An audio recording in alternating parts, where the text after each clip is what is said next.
Bismillahirrahmanirrahim. Assalamualaikum warahmatullahi wabarakatuh.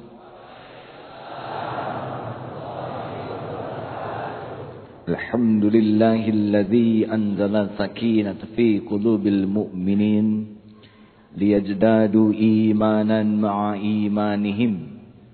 Allahumma salli ala Muhammad wa ala alihi wa ashabihi ajma'in, amma ba'du.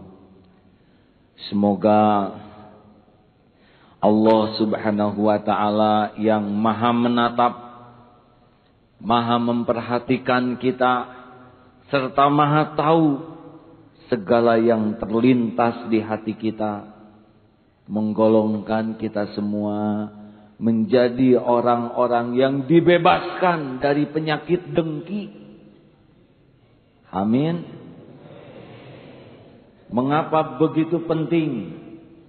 Sebab kita lihat bangsa kita yang begini dahsyat dan hebat, kaya raya, tapi ujungnya berantakan seperti ini, pasti ada sebabnya. Kantor-kantor bangunannya megah, aksesorisnya mewah, tapi kenapa kinerjanya tidak seindah kantornya? Pasti ada sebabnya. Rumah tangga punya mobil, punya sofa, punya aksesoris yang mahal, tapi runyam. Komplek perumahan, tamannya indah, pagarnya megah, tapi tidak akur.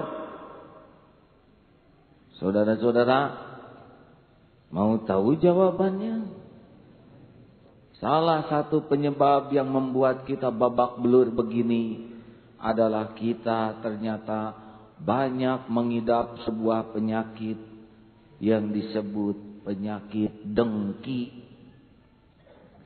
Para pemirsa yang budiman, saya kira tidak usah tersinggung jikalau ada yang merasa uraian ini nyentuh atau menghujam. Ini penyakit kita semua. Saudara-saudara, orang yang berpenyakit dengki itu punya ciri. Coba nanti ingat-ingat, apakah ciri ini ada pada bangsa kita atau tidak?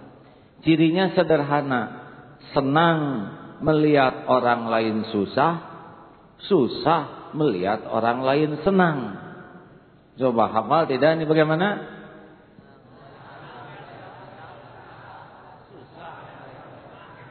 Ya, jadi kalau kita ingin tahu tingkat kedengkian kita, gampang.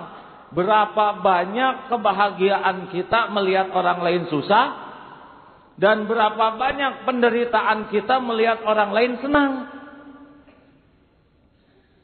Pendengki itu kalau hanya lintasan hati masih normal, karena memang begitulah softwarenya kita mengandung unsur kedengkian. Tapi kalau hati ini idza hasad, kedengkian yang dijalankan jadilah masalah. Pendengki ini evaluasi diri saja, ya, jangan ingat orang lain. Kalau kita sudah dengki ke seseorang, biasanya kita tidak mau lihat wajah dia. Tidak mau mendengar suaranya. Ikut-ikutan adaan Mekah gitu. Tidak. Kalau kita sudah dengki kepada seseorang, tidak mau berdekatan. Sholat, ada dia, pindah ke tempat yang lain. Duduk naik angkutan umum dekat dengan dia seperti menduduki paku payung. Begini saja. Raut muka pendengki lebih banyak masamnya daripada manisnya. Begitu. Tutur kata pendengki lebih banyak menghina, mencela, menjatuhkan. Kalau ada yang dipuji, wah itu hebat. Belum seberapa sih segitu. Katanya itu nilainya A semua. Banyak yang nilainya kayak gitu, biasa aja lah, nggak ada yang aneh. Begitu. Pokoknya tidak kuat melihat orang lain dipuji. Dia selalu mengadakan upaya supaya pujian itu tidak cocok.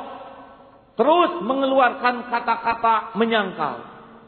Ibu-ibu belanja, yang satu beli daging, kita beli tempe. Buat apa daging banyak-banyak, kolesterol lah. Begitu. Padahal nggak sanggup beli daging. Lihat ada yang naik haji. Dia sekarang naik haji. Pada sholatnya juga lah belum tentu ngerti. Tuh terus aja. Mulutnya ini terus berusaha mencemarkan. Kalau kita begitu kita pendengki. Otak kita berputar terus. Memikirkan kejelekan yang kita dengki. Supaya ada jalan bahwa dia tidak layak sukses. Hati pendengki.